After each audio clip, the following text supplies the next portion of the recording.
लंका पर विनाश के बादल मंडरा रहे थे। वानर सेना समुद्र पार कर चुकी थी। युद्ध अपने निर्णायक मोड़ पर आ चुका था।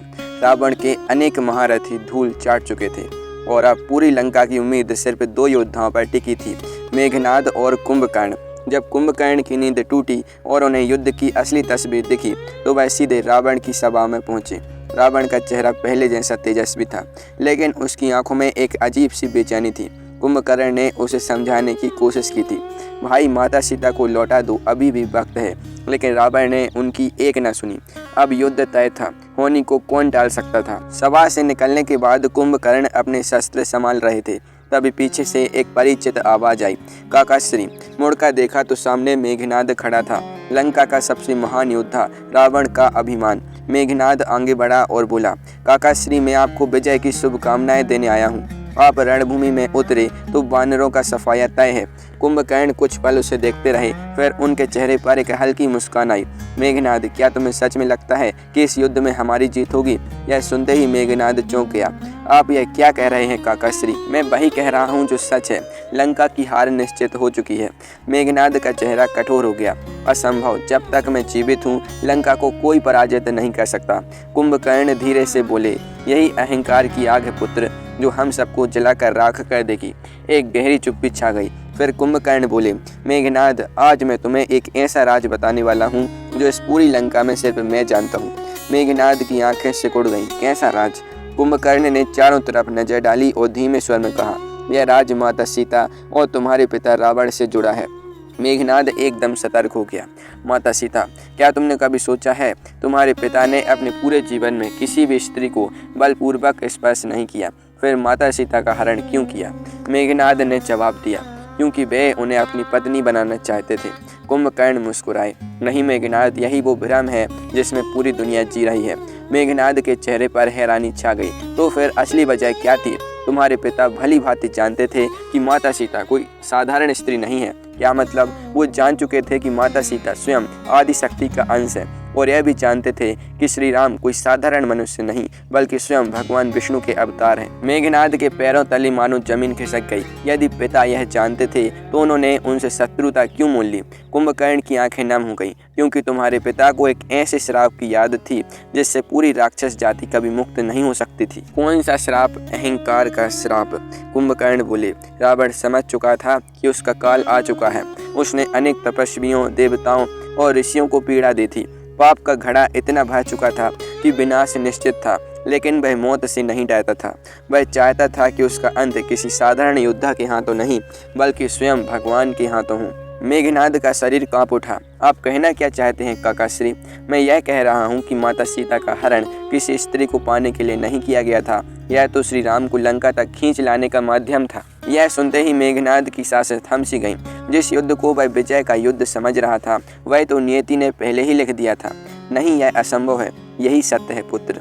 तो क्या पिता जानबूझकर विनाश को आमंत्रण दे रहे थे?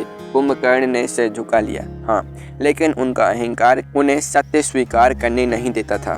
मेघनाद अबाक रह गया। कुछ देर बाद धीरे से बोला, यदि यह सत्य है तो आपने पहले कभी मुझे क्यों नहीं बताया? क्योंकि कुछ सत्य ऐसे होते हैं जिन्हें इंसान तभी समझ पाता है जब विनाश उसकी आंखों के ठीक सामने खड़ा हो। मेघनाद की आंखों में आंसू आ गए। तो क्या हमारा अंत निश्चित है? कुंभकर्ण ने उसके कंधे पर हाथ रखा। हर जन्म लेने वाले का अंत निश्चित है पुत्र। सवाल यह नहीं कि मौत कब आएगी, सवाल यह है कि मौत से पहले इंसान धर्म के कितना करीब रहा। मेघनाद ने पहली बार अपने भीतर एक अजीब सा खालीपन महसूस किया। धीरे से बोला, काकाश्री, यदि कल मैं रणभूमि में मारा गया तो? कुंभकर्ण मुस्कुराए, तो याद रखना, वीर कभी मरते नहीं, उनका शरीर नष्ट होता है, उनका यश नहीं। मेघनाद की आंखें भर आईं। और यदि आप मारे गए तो? कुंभकर्ण ने आकाश की ओर देखा। तो समझ लेना कि मैं अपनी नियति से मिल चुका हूँ। दोनों कुछ देर चुपचाप खड़े रहे। दोनों को पता था यह उनकी आखिरी मुलाकात है। अचानक कुंभकर्ण ने मेघनाद को अपने विशाल सीने से लगा लिया। मुझे तुम पर गर्व है पुत्र। मेघनाद की आंखों से आंसू बह निकले। काकाश्री, जाओ अपने पिता के साथ खड़े रहो। चाहे नियति कुछ भी लिख चुकी हो, एक पुत्र का धर्म यह है कि वह आखिरी सांस तक अपने पिता के साथ रहे। मेघनाद ने सिर झुका दिया। उसके मन में तूफान उठ रहा था। आज उसे वह सत्य पता चला था जिसने उसकी पूरी दुनिया पलट कर रख दी थी। वह समझ चुका था यह केवल एक युद्ध नहीं था, यह नियति और अहंकार की आखिरी संघर्ष था। और उस संघर्ष का पर्दा अब गिरने ही वाला था। कुंभकर्ण की बातें सुनने के बाद भी मेघनाद का मन शांत नहीं हुआ। सवालों का तूफान उसके भीतर उठ रहा था। वह समझ नहीं पा रहा था कि यदि रावण सच में श्री राम और माता सीता की असलियत जानता था तो उसने ऐसा रास्ता क्यों चुना जो पूरी लंका के विनाश का कारण बन गया। कुंभकर्ण अपने विशाल शस्त्र धारण कर रहे थे। उन्हें पता था रणभूमि में जाना है और शायद यही उनका आखिरी दिन हो। यदि मेघनाद फिर उनके पास आया इस बार उसके चेहरे पर वह पुरानी वीरता नहीं थी, उसकी जगह गहरी बेचैनी थी। कुंभकर्ण ने देखते ही पूछा, क्या बात है पुत्र, अभी भी कोई सवाल मन में है? हाँ काकाश्री, जो आपने बताया उसे सुनकर मेरा मन उलझ गया है, लेकिन मुझे लगता है आप अभी भी कुछ छिपा रहे हैं। कुंभकर्ण कुछ पल मौन रहे, फिर धीरे से मुस्कुराए। तुम्हारी अक्ल बिल्कुल अपने पिता जैसी पैनी है, तो क्या सच में कोई और राज भी है? हाँ, एक और राज है। मेघनाद तुरंत उनके करीब आ गए। कौन सा? कुंभकर्ण ने गंभीर स्वर में कहा। रावण माता सीता से कभी घृणा नहीं करता था। मेघनाद चौंक गया। क्या? बल्कि वह उनका सम्मान करता था। लेकिन यह कैसे हो सकता है? तुमने कभी सोचा है, इतने महीनों तक माता सीता अशोक वाटिका में रहीं, फिर भी रावण ने उन्हें बलपूर्वक स्पर्श तक क्यों नहीं किया? मेघनाद के पास कोई जवाब नहीं था, क्योंकि रावण जानता था कि जिस स्त्री को वह लंका लाया है वह कोई साधारण नारी नहीं। उनमें ऐसी शक्ति है जिसके आगे देवता भी नतमस्तक होते हैं। मेघनाद स्तब्ध रह गया।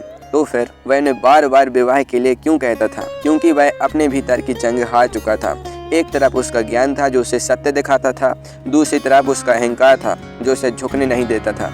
और जब ज्ञान और अहंकार में लड़ाई होती है तो अक्सर अहंकार ही जीतता है। मेघनाद ने सिर झुका लिया। पहली बार उसे अपने पिता के भीतर का असली दर्द दिख रहा था। काकाश्री, क्या पिताश्री को कभी अपने कर्मों का पछतावा हुआ था? यह सुनकर कुंभकर्ण की आंखें गहरी हो गईं। हाँ, और वह रात मैं कभी नहीं भूल सकता। कौन सी रात? जिस रात हनुमान जी ने लंका जलाई थी। उस रात में रावण से मिला था। वह अकेले बैठे थे। उनकी आंखों में पहली बार भय नहीं, पछतावा था। मेघनाद अविश्वास से उनकी ओर देखता रहा। पिताश्री और पछतावा? हाँ पुत्र, उन्होंने मुझसे कहा था। कुंभकर्ण, मैंने अपने जीवन में अनेक युद्ध जीते हैं, लेकिन अपने अहंकार से कभी नहीं जीत पाया। मेघनाद की सांस रुक सी गई। क्या सच में उन्होंने ऐसा कहा था? हाँ, लेकिन अगले ही दिन वह फिर उसी रावण की तरह पेश आने लगे जिससे दुनिया जानती है, क्योंकि उनका अहंकार उन्हें कभी कमजोर नहीं दिखने देता था। कुछ देर दोनों मौन रहे। हवा में एक अजीब सी उदासी घुल गई थी। तभी कुंभकर्ण ने मेघनाद की ओर देखा। अब मैं तुमसे सबसे बड़ा राज बताता हूँ। मेघनाद का दिल तेजी से धड़कने लगा। सबसे बड़ा राज? कुंभकर्ण ने धीरे स्वर से में कहा। रावण को अपनी मृत्यु का समय पता था। मेघनाद की आंखें फैल गईं। क्या? हाँ, उन्हें आभास हो चुका था कि उनका अंत श्री राम के हाथों ही होगा, और यही कारण है कि पिछले कुछ समय से वह पहले जैसे नहीं रहे। बाहर से जितने कठोर दिखते हैं, भीतर से उतने ही टूट चुके हैं। मेघनाद पूरी तरह स्तब्ध था। जिस पिता को वह अजय समझता था, वह तो अपनी नियति पहले ही जान चुके थे। उसकी आंखों में आंसू आ गए। काकाश्री, यदि यह सब सत्य है तो हम क्या करें? कुंभकर्ण ने उसके कंधे पर हाथ रखा। अब कुछ नहीं किया जा सकता। नियति का पहिया घूम चुका है, लेकिन एक काम अवश्य किया जा सकता है। क्या? अपने कर्तव्य का पालन। मेघनाद ने उनकी ओर देखा। कुंभकर्ण बोले, याद रखो पुत्र, वीर वह नहीं जो मौत से बच जाए।